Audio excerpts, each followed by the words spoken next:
At least 50 journalists and media employees were killed in connection with their work in the past year. That's according to an annual report compiled by Reporters Without Borders.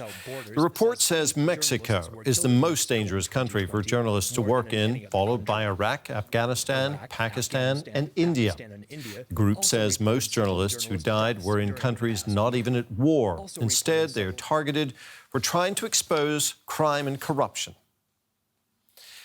Let's take a closer look now at one of those most dangerous countries for journalists, Afghanistan, where freedom of speech is far from guaranteed.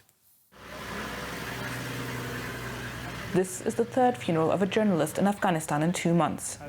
The TV and radio presenter Malala Maiwand and her driver were killed by gunmen in early December.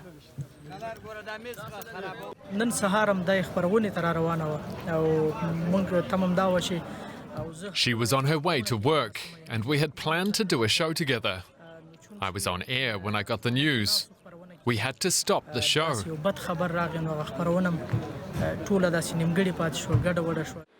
A journalist and a woman in the spotlight, the 25-year-old was a symbol of the new Afghanistan, a threat to fundamentalists and those she criticized. I have 10 more daughters like Malala who could give their lives for her cause, but I want the killers apprehended. Targeted killings of journalists like Maiwand by gunmen or car bombs have become all too common in Afghanistan. Despite the ongoing peace talks between the government and the Taliban, the country is still rated as one of the world's 5 most dangerous places for journalists. And with weekly reports of new attacks, threats and intimidation, local journalist groups are raising the alarm. In November, the Afghan Journalist Safety Committee wrote a letter to the UN Security Council urging it to help reduce the violence. I don't think it's ever been as scary as it is right now, because it seems that all journalists are under threat. Well, in only 6 weeks, we have lost 4 journalists, and they have all been killed, with target killings. And that has created extensive fear among journalists all over the country. Just days after Maiwand's death, and almost 300 kilometers away, another journalist, Rahmatullah Neksad, was killed. Shot close to his home by unknown gunmen, Neksad headed the local journalists' union and reported for outlets like AP and Al Jazeera. According to his colleagues, he had received threats and informed the authorities about them, but got little help. An attack on journalists is an act of oppression. In our society, no one is more oppressed than journalists. I have to say, let's question ourselves and let's get united. Let's ask our leaders to explain why this cruelty happens and how long it's going to continue. Whether it is the Taliban, IS, local strongmen or government affiliates, the question of who is behind these attacks often remains unanswered. Yet for those who continue to do their work as journalists, one thing is clear. They should not have to risk their lives to do their jobs.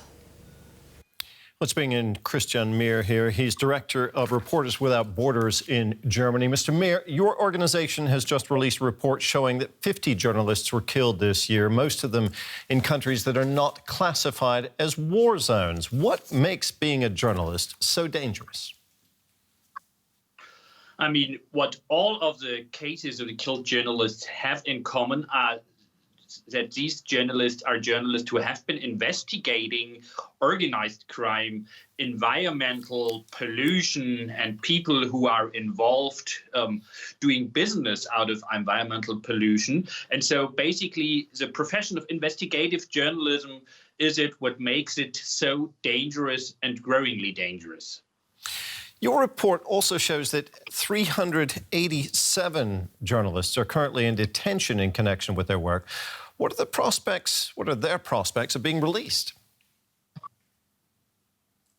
I mean, first of all, it's very important that we keep on talking about, because Reporters Without Borders is a global watchdog organization, and our experience actually is that public pressure, so talking in interviews like these, talking in behind behind the scenes in advocacy meetings, means that very often this could lead to release, and that's what we are working on.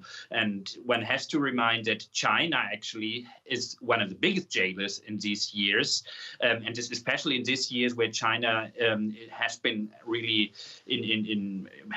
got lots of attention because of the coronavirus, and lots of these journalists this year additionally imprisoned have been journalists who have been critically reporting about the corona pandemic and the Chinese politics, how to fight the corona pandemic. Okay, you just mentioned China. We just saw a report on Afghanistan where it's particularly dangerous. What are the most difficult countries to work in as a journalist today?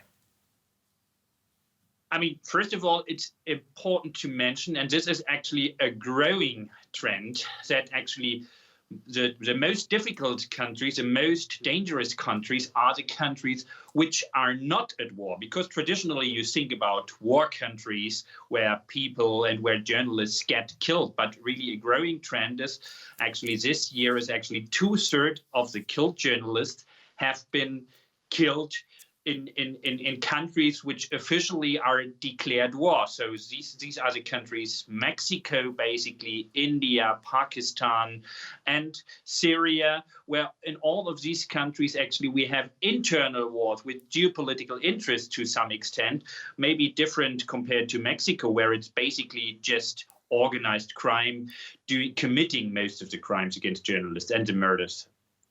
Mr. Mihr, thank you very much for talking with us. That was Mihr, Director of Reporters Without Borders here in Germany.